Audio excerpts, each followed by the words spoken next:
People of the internet, today I'm bringing you a little comedy news for this week. Things you might want to know or not. But hey, it's comedy and here we are. Let's see. Today we're starting off with Bert Kreischer just added another date to his comedy festival tour.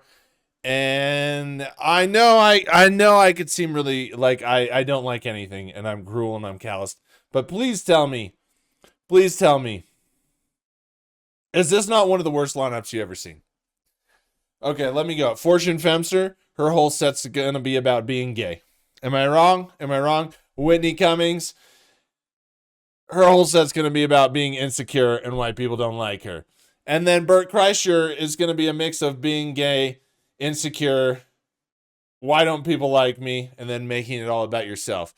This is a must miss, but if you want to see it, July 18th in Winnipeg, August 19th in Halifax, August 23rd in Spokane, August 24th in Calgary, September 12th in Vancouver. There you go, Vancouver.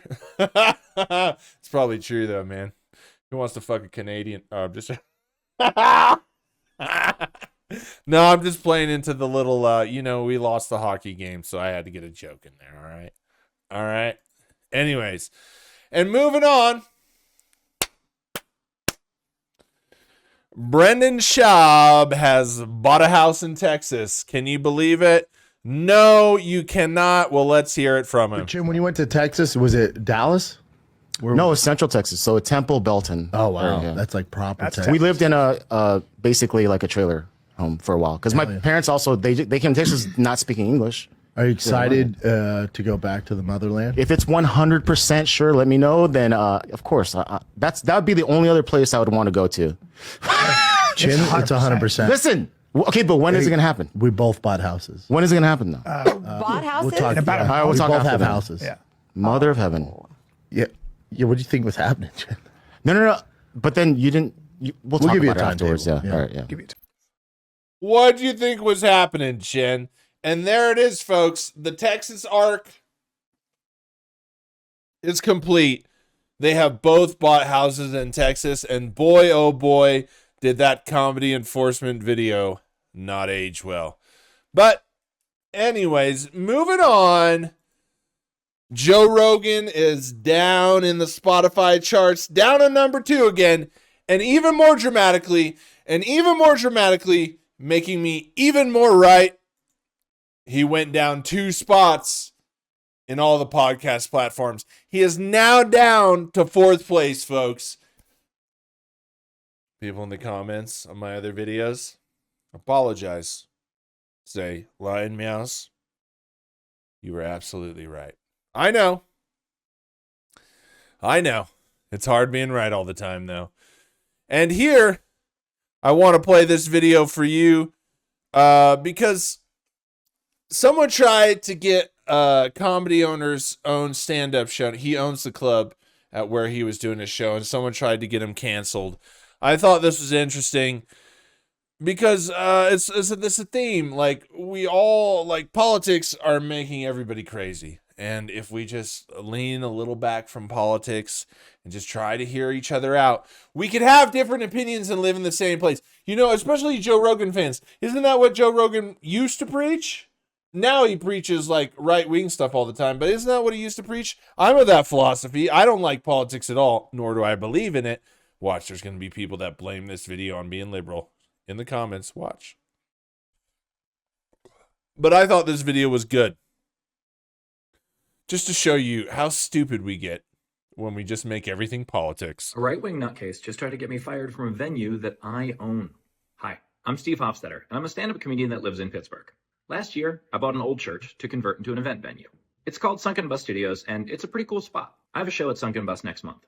On the Facebook event, some guy that was upset that my politics don't align with his wrote, quote, "Please no, because I cannot leave well enough alone." I replied and said that they should reach out to the owner and tell them not to book me. My fans knew why this was funny, and so did everyone else in Pittsburgh who saw the tons of media coverage that we got when I opened up the venue. But you know who didn't? Chad. Last night, Chad called the venue pretending to be me and told them I was canceling my show. And he did it in the most convincing way possible. If only I had a recording of that voicemail. Yeah, I couldn't get a hold of anybody, but This is Steve Hofstetter. I'd like to cancel my show. Please, just get back to me. Let's ignore that he called without blocking his number. Let's ignore that he called at 10 p.m. Let's ignore that his voice sounds like someone's drunk aunt doing a poor Norm Macdonald impression while melting. Let's ignore that he had absolutely no plan if someone called him back. In case his message wasn't convincing enough, he called again from the same number 30 minutes later with the same melty voice, pretending to be a concerned patron of the establishment. Apparently I can't get a hold of anybody. Please cancel Steve Hofstetter. Thank you, or I'll come down on you. Flawless. Chad, and I know that's your real name because even your parents knew what you'd become. That's not how any of this works. First of all, someone existing in your city that doesn't share your political viewpoints isn't something that you can or should even want to control, especially in Pittsburgh, a city with a progressive mayor, a progressive congresswoman, and that was widely credited for giving Joe Biden Pennsylvania. Second, and more importantly, none of that matters. Even if this were a deep red area and I didn't own the venue, you cannot cancel one of my shows. I'm not problematic, I sell a ton of tickets, and if you were looking for an industry that agreed with your dumb views, you're not going to find it in the arts sector. But I do own this venue, and not as an investor or a partial owner. I own 100% of it. You just called the people that I employ and asked them to fire me. Chad, I have no interest in you coming down on me, which gives me something in common with every woman ever. But if you try anything, I have your full name, your phone number, your address, and a recorded threat, which is punishable by up to 5 years in federal prison. But instead of ruining your life, I'm just going to make this video laughing at you and move on. I'm a well-adjusted adult, and I can stomach living in the same city as someone who doesn't agree with my politics, or literacy, or sobriety, or therapy. To everyone else, I'll see you at a show soon. Dates, locations, and tickets on my website, as always. A right-wing nutcase.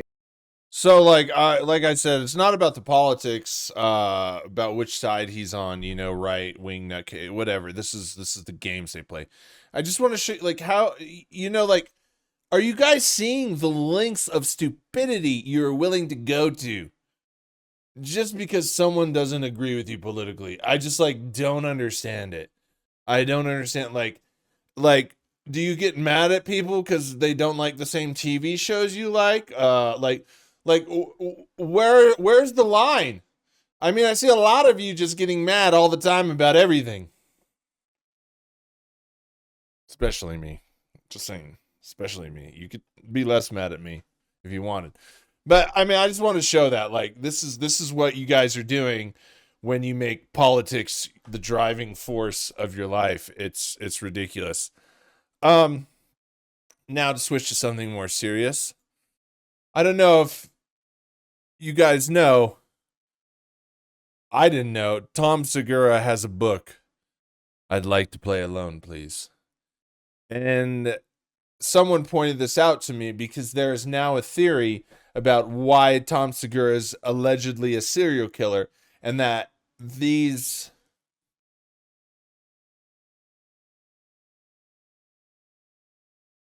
I don't know, urges, desires, alleged things, right? All go back because here you can read some of the pages where Tom says all of these things are true.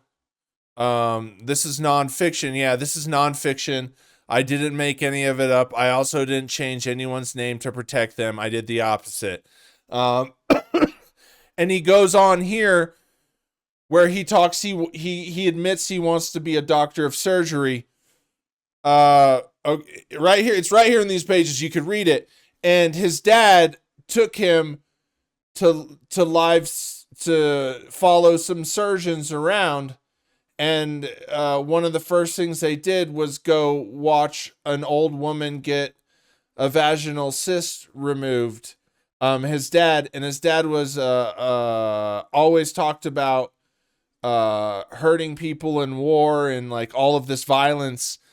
And so now people are starting to say that his dad and his obsession with violence, I guess, I don't know the theory exactly, but is the driving force behind why Tom Segura allegedly is a serial killer.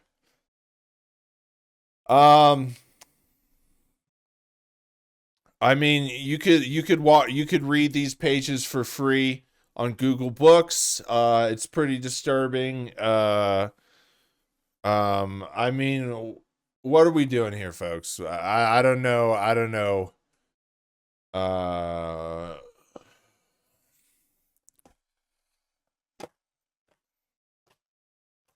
I mean, there's more stuff lining up with him than Garth Brooks. I'm just saying. And these are his own words. Go ahead, read it. I might put the link in the description. Here we go. There we go.